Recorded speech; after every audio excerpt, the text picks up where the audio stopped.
नई राष्ट्रीय शिक्षा नीति 2020 का केंद्र विद्यार्थियों को रखा गया है। ऐसे में अब विद्यार्थियों को 4 वर्ष की अवधि में स्नातक की डिग्री मिल सकेगी और साथ ही 1 वर्ष में उन्हें कोर्स का सर्टिफिकेट मिलेगा। 2 वर्ष में डिप्लोमा मिल पाएगा और 3 वर्ष में डिग्री। कॉलेज आयुक्तालय सहायक निदेशक प्रोफेसर विजय पांचोली ने बताया कि पुरानी शिक्षा नीति 1986 में बनाई गई थी।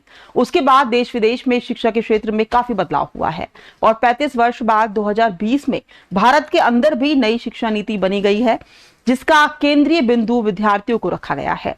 इसका रोड मैप भी जारी किया गया है और साथ ही 2020 की शिक्षा नीति को बहुविक और समग्र शिक्षा पर विशेष फोकस दिया गया है, जिसके तहत आप विद्यार्थियों को 4 वर्ष में स्नातक की डिग्री मिल पाएगी और 1 वर्ष में संबंधित विषय का सर्टिफिकेट, 2 वर्ष में डिप्लोमा ले पाएगा और 3 वर्ष में डिग्री और 4 वर्ष में वह रिसर्च कर सकता है। वहीं अब जो विद्यार्थी किसी कारणवश बीच में ही अपनी पढ़ाई को ड्रॉप कर देते हैं, उनके लिए भी नई शिक्षा नीति में काफी अच्छा प्रावधान किया गया है। एडीसी क्रेडिट योजना के तहत अब कोई विद्यार्थी यदि बीच में अपनी पढ़ाई छोड़ देता है तो वह बाद में पढ़ाई को चालू कर सकता है, तो उसके खाते में क्रेडिट जमा होता रहेगा और जब वह पढ़ाई करेगा तो पुनः उसको उसका डिग्री मिलने में वह सहायता मिलेगी। राष्ट्रीय शिक्षा नीति 2020 उसका मुख्य जो ध्येय है नीति से परिवर्तन तक और जिसके केंद्र बिंदु के अंदर विद्यार्थी को ही रखा गया है, तो इसलिए अपेक्षित सुधार की एक आवश्यकता थी।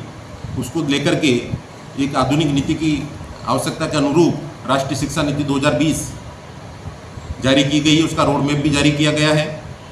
उसमें जो मुख्य मुख्य बिंदु हैं उसमें यह है कि एक तो बहुविषयक और समग्र शिक्षा होगी सभी बच्चों के लिए, मल्टी डिसिप्लिनरी और होलिस्टिक एजुकेशन का प्रावधान उसमें रखा गया है।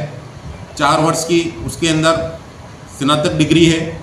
अलग अलग टाइम पर 1 साल का कोर्स करते हैं तो सर्टिफिकेट कोर्स का उसको मिलेगा, 2 साल पे डिप्लोमा, 3 साल पे डिग्री, चौथे साल पे उसको रिसर्च का आउटपुट मिलेगा और 5वें साल में उसको पीजी का मिलेगा।